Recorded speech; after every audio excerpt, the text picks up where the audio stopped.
de créer des conflits, il est en train de créer des dissensions dans la société.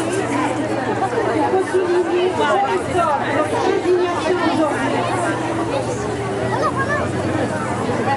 Moi, en puissant l'officier, ceux qui ont créé cette charte, ceux qui ont formulé cette charte, je peux dire que cette charte est discriminatoire. Elle est discriminatoire. Elle est discriminatoire. Elle laisse le point sur une volonté de réduire au silence la liberté de conscience d'une partie des citoyens et des citoyennes de ce pays.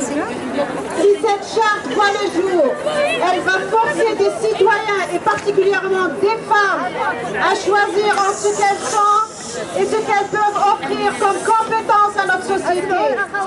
Ceci ne sera pas un choix. Ceci est une sommation, puisqu'on ne nous donne aucune alternative au chômage, à l'exclusion et à la perte de notre autonomie. C'est réellement une profonde atteinte à nos droits fondamentaux que de nous priver de notre liberté de conscience, de notre liberté de religion. Peu importe les méthodes utilisées, on ne peut draper de noblesse le visage hideux de la discrimination.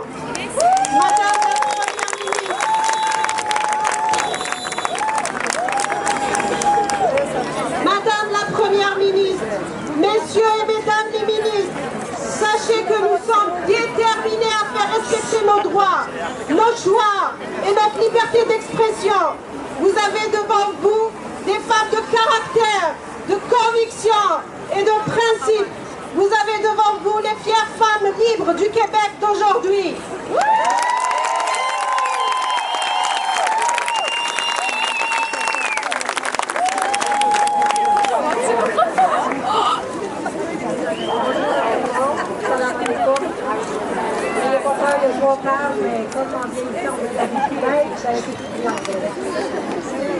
Bonjour et merci beaucoup d'être avec nous. Dans quelques semaines, depuis quelques semaines, je suis en deuil au Québec.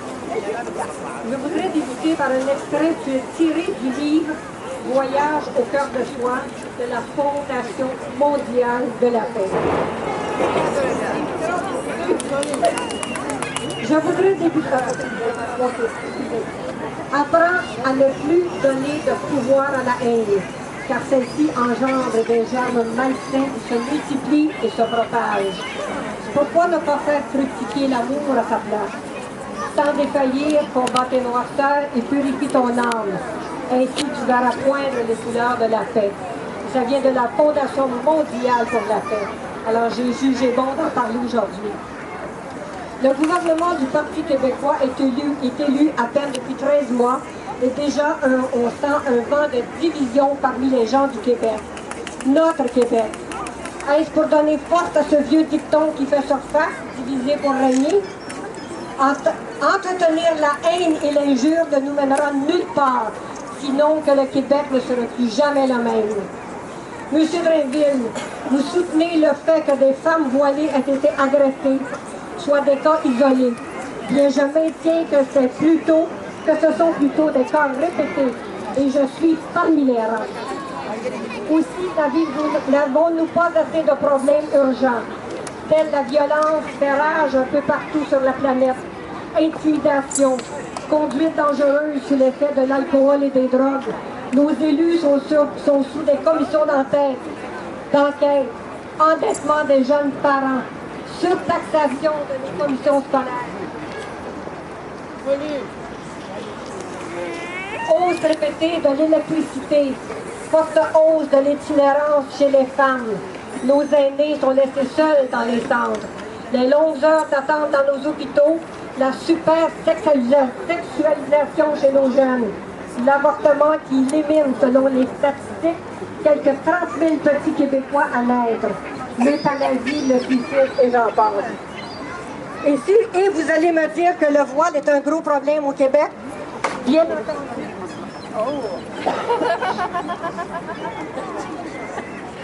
Bien entendu, répéter des mille fois par jour sur les ondes aide et pousse l'opinion publique afin de se faire du capital politique, Mme Marois. Rien n'est plus facile que de taper sur les minorités sans voix. Quelques pays ont déjà payé le prix de cette mésaventure. Un petit mot à vous, M. Lisée. Vous demandez aux 4 principaux candidats à la mairie de Montréal de ne plus se mêler ou faire des commentaires négatifs sur votre charte, car ils sont contre. Si bien que si ces candidats étaient pour la charte, Lisée, pour la charte, est-ce que vous tiendriez le même discours? Seriez-vous le nouveau pape des Québécois afin de réécrire les 10 commandements dont le premier se lirait ainsi? En tout temps, abstenez-vous de vous positionner contre la charte afin que nous gagnions habilement. Bien.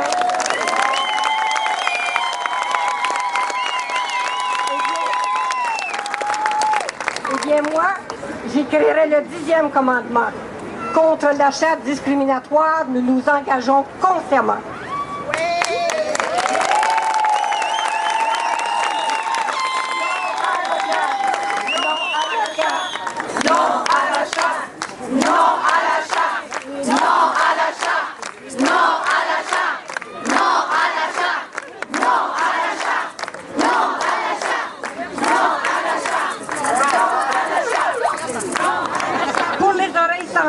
Abstenez-vous. Comme dit la chanson d'Édith Piaf dont nous faisions un parcours à la télé hier soir, Dieu réunit ceux qui s'aiment. Et c'est dans cette optique que nous sommes là aujourd'hui. Voilà.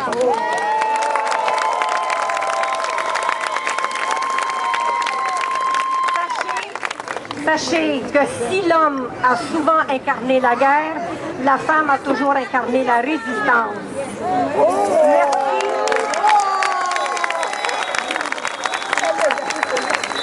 Merci. Merci à toutes les femmes du monde entier.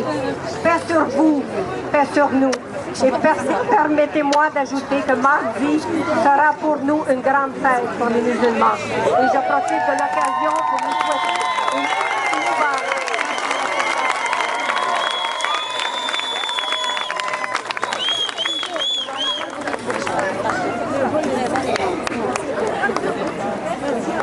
Bonjour, je vais dire une présentation en anglais. My name is Sonia Tioli. I was born 40 years ago, March 1973 in Montreal, Quebec, Canada. I am a proud woman, a Canadian citizen born of Italian parents who immigrated here from Italy in the mid-1950s. It's many years that I know Eve Torres. I'm not Muslim, I am Christian, but that does not matter. I am a woman and I'm here to speak for all women. My grandparents came to Canada with the hope of a better life economically for their children and future generations. I am proud to say that through hard work, determination, and sacrifice, their dreams came to pass. As immigrants in a new country, they unfortunately had to overcome discrimination. Discrimination was present then, now, and will exist tomorrow. I am not a politician, I am not a scholar, I am an average woman, blessed with a good job, family, and friends.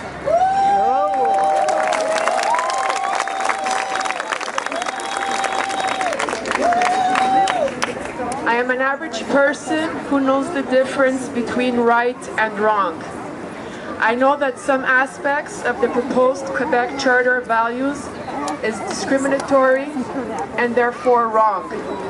The wrong needs to be corrected and erased before the Quebec Charter from the Quebec Charter values before it becomes a reality.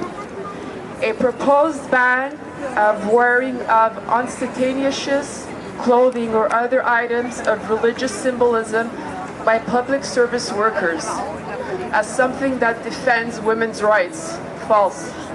I believe this measure is directly squared at women who wear the hijab and constitutes an attack on their right to work, where they where they can work and earn a living.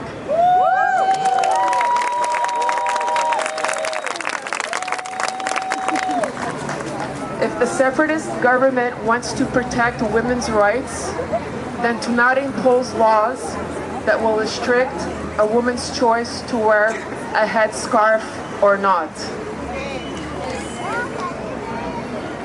I agree that it is impossible to accommodate all the beliefs and practices of all religions that are represented in Quebec. However,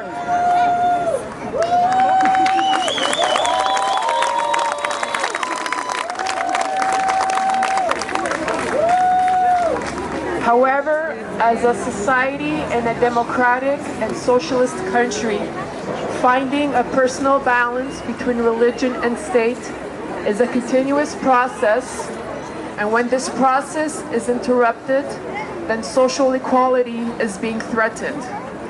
The protection of social equality, especially among women, comes from unification and building alliances, not the vision that the proposed charter has already instigated.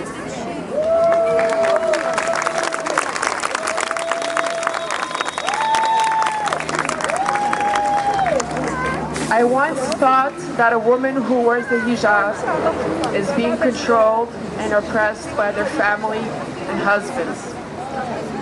This is true for some women, but not all.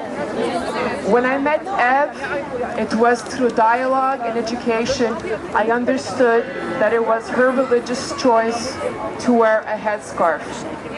I told her she is beautiful, so why hide it? But it's her choice to cover herself. If the government wants to protect the status of women's equality, then punish the men who physically and psychologically abuse women and do not punish women who are looking for a better life.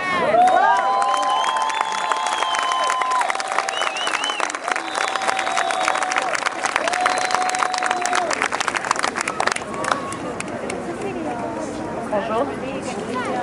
Je vais pas prendre beaucoup de votre temps. En gros, moi je suis étudiante, donc comme vos filles, comme vos sœurs, comme vos mères. Puis la seule différence entre vous et moi, c'est que moi je le porte pas.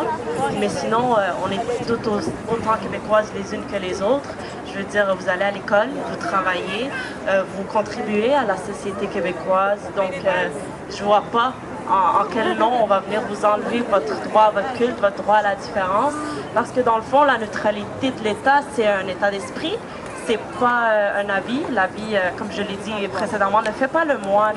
Je sais qu'en dessous de vos hijabs, vous êtes toutes des femmes fortes, vous êtes toutes des femmes cultivées, mais vous êtes toutes des femmes qui avaient des familles qui allaient loin dans la vie.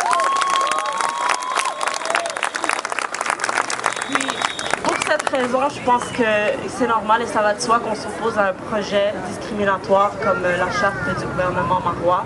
Puis moi, je suis avec vous de tout cœur, dans le fond. Et toutes celles qui ne sont pas voilées le sont également. Ça ne vous concerne pas vous, ça concerne notre égalité, ça concerne notre liberté également. Donc,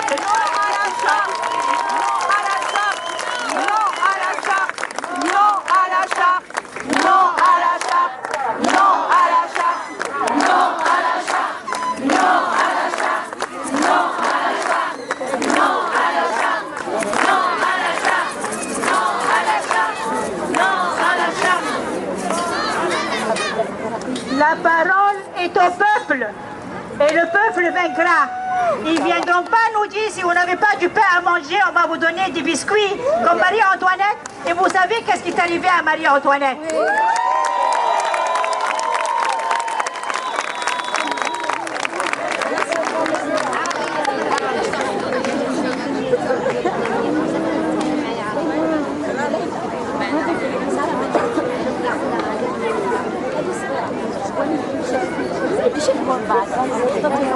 Merci beaucoup à nos invités. On va aller se placer maintenant pour débuter notre marche. Nous allons nous rendre devant le bureau de la Première ministre. Est-ce que vous êtes là? Oui!